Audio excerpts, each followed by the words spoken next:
Anong? Babaeng version talaga ni Trilling si Risa. Correct. Kaya suicide po ang paglaban sa mga Duterte. Katotohanan pa rin mananaig, Sir Buds. Di ba sabi natin, kung si BP Sara ma-impeach, ma-convict, hindi makakatakbo, ang patatakboy natin si Baste. O ngayon pa lang, sinisiraan na si Baste. Sa regular court, pag walang ebidensya, dinidismiss. Bakit sa impeachment court, hindi rin gawin? Tama, di ba? Sa regular court, walang ebidensya, dismiss. Sa impeachment court, wala kayong ebidensya, kami magpo-provide sa inyo. Naghahanap ba kayo ng ebidensya? Sige, sabihin nyo lang kung anong pabubuksan nyo at bubuksan natin yan.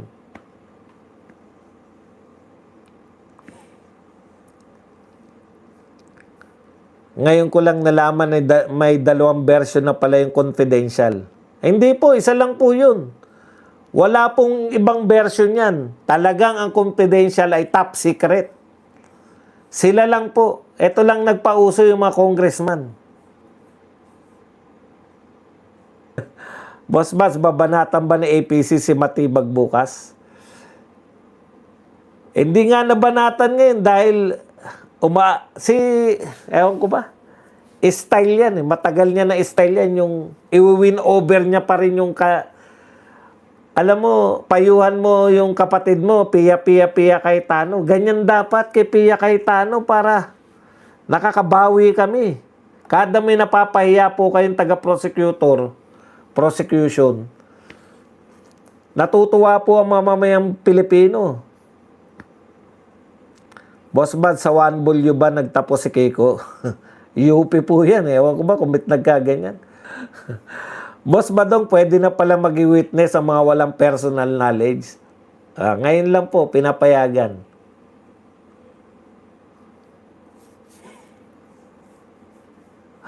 Sayang pera ng bayan. Correct.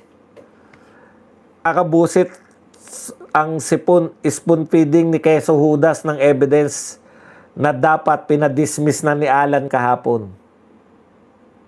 Kasi ang kakatwiran niya lang daw ni Alan, Peter Cayetano, ay ni Chis Escudero. Bakit kayo nanghingi ng ebidensya? Wala kayong ebidensya? Dapat pansuporta lang sa ebidensyang dala-dala nyo.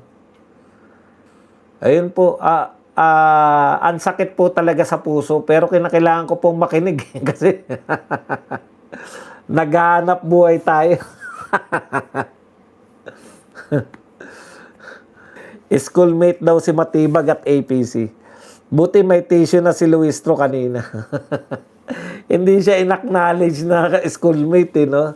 Nang uuto pa. Huwag mo nang utuin yan, galit sa'yo yan. Ipapakulong ka niyan. Kala mo, madadaan mo yan. Kinakailangan, banata mo na rin.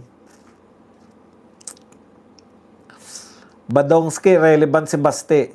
Why is he enclosed in the testimony? He's not impeachable. Kasi nga po, kinakailangan na nilang siraan si Baste. Baka nga si BP Sara ay makonvict. Patakbuhin si Baste. O, diba? Yun eh. Boss, good AM. Yung nagbanta kay Senator Robin, boss. Impeach din. Mga mga influencer na gustong magkaroon ng gusto nila yan, mga viral moment. Ako, hindi po. Ang gusto ko, okay na ako ng ganito. Araw-araw may nanonood na 1,000 pag nag-live ako. Di ba? Hindi yung, putya, may isa ka lang magbabiral. Putya, mayat-maya, naka-billion. Meron nga, di ba, yung sumasayaw ng ting-ting-ting, ting-ting-ting, hindi na Yeah. Daig pa siya nung, si ganun eh. Yung badingdong na, sumikat dun sa pitik. Yung sayaw niya may pitik. Nakakatuwa. Kaya lang, wala na siya ibang koryo. Panigin. Makakasawaan din kayo. Dapat. Yan po ang sa mga naghangad po na maging vlogger. Hindi po kayo dapat naghangad na ma-viral. Pucha, wala pong katuturan yung viral. Viral ka, isang beses lang yun. Dapat yung consistency. Para ka kumita rito sa pagbablog. Yung consistent, nagkakaroon ka ng mga suki. Viral pucha, nanood sa'yo ng minsan, di na manunod ulit. Viral ka lang nga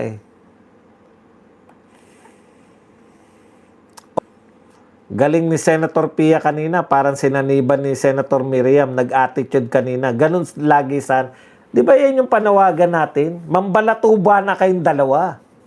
Tama na yung bait-baitan.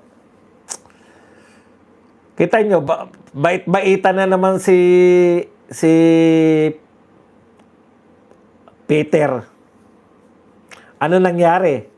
Walang dating. Saglit lang yung sinabi ni Pia, pero ang tindi na ng dating, wala pang 2 minuto yun. Kasi nakalimutan niya. May pambanat pa sana dyan, nakalimutan na niya.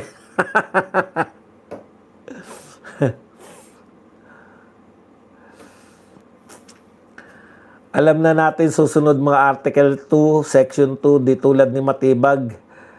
Nagpa-refresh pa sa depensa. Ano, kahilo? Hindi, tama yun. Kasi, dami nun Boss, mahirap din pala mag-decide, mga senator, kung i-convict nila si Sara. Dahil ngayon pa lang, may lumalabas na survey at halos mga Katchalan Black ay kulelat. Lalo na si Chis, di pasok sa top 12. Grabe. Yan, ang inyong mahita. Doc Buds, may nakita kong caricature kanina si Lovely Granada na mukhang paniki. Kita niyo si Lovely Granada. Pucha, viral siya, di ba? Sikat na sikat. Pero after nun, wala na. Puta, si Badong araw-araw may topic, araw-araw may nasasabi, di ba? Hindi tayo naubusan hanggat may balita. May magre-react. Mahirap din yung yung mga vlogger na una lagi sa balita, yung meron sila. Pag wala silang scoop, paano yun? Pinaka-safe pinaka-safe tong ginagawa ni Badong may topic ba? Meron bang balita? Magre-react tayo dyan. Pag walang balita, hanap na ako ng yung mga as usual suspects, sila Igan. Hanapin ko kung may sinabi.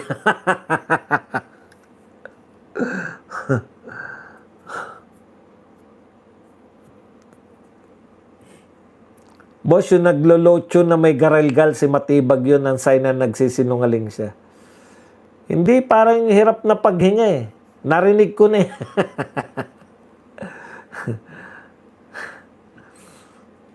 KB, pinapabawi daw ni Senator Robin, ipinababalik sa trabaho.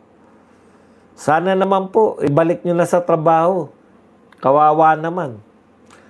Maraming pamilya ang nagagalit na sa kanya ngayon kasi may libreng sakay na nga kami, putya.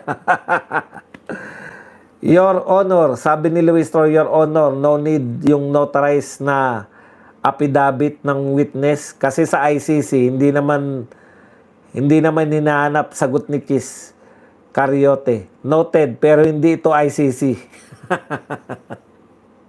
Kawawa. Sana si ano na rin, si Season na rin, KB, yan. Boss, yung naglolo.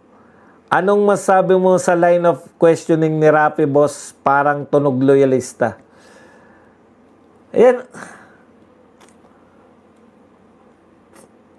Wala na tayong maasahan dyan sa mga tulpo na yan. Dati naman nang di yan yan.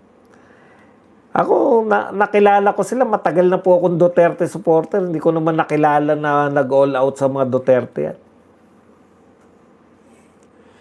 Sir Buds, kanina, panghuli ni Senator Pia, mukhang napahiya ba si Luistro? Opo, pahiyang-pahiya yun. Kasi first time niya nabara eh. Doon kasi sa Congress, siya yung hari, siya yung reyna doon eh. Maganda sana kanina yung kay Jerbil. Yun lang, nasunog sa ICC. Hindi lang sa ICC, kay Pia Cayetano mismo. Nakangiti po. Lang po yan. Sir Baz, bakit ang tatapang ng mga anti-Duterte? Lalo na mga Tulfo brothers. Eh matatapang naman talaga yan eh, sa salitaan. Huwag niyo ako hamunin, hindi ko kayo mapatulan. Hindi po ako nagsasabi kahit kailan na matapang ako. Apog lang ang matapang sa akin. Pero nung binugbog yung kuya nila, ni Raymart, wala rin naman sila nasabi. Iba po kasi yung Tokis. Ako, matapang ako sa Tokis eh. Pero sana normalan, puta, bakit na? Ang sarap-sarap mabuhay. Bakit ako makikipaghamunan dyan sa mga lintik na yan?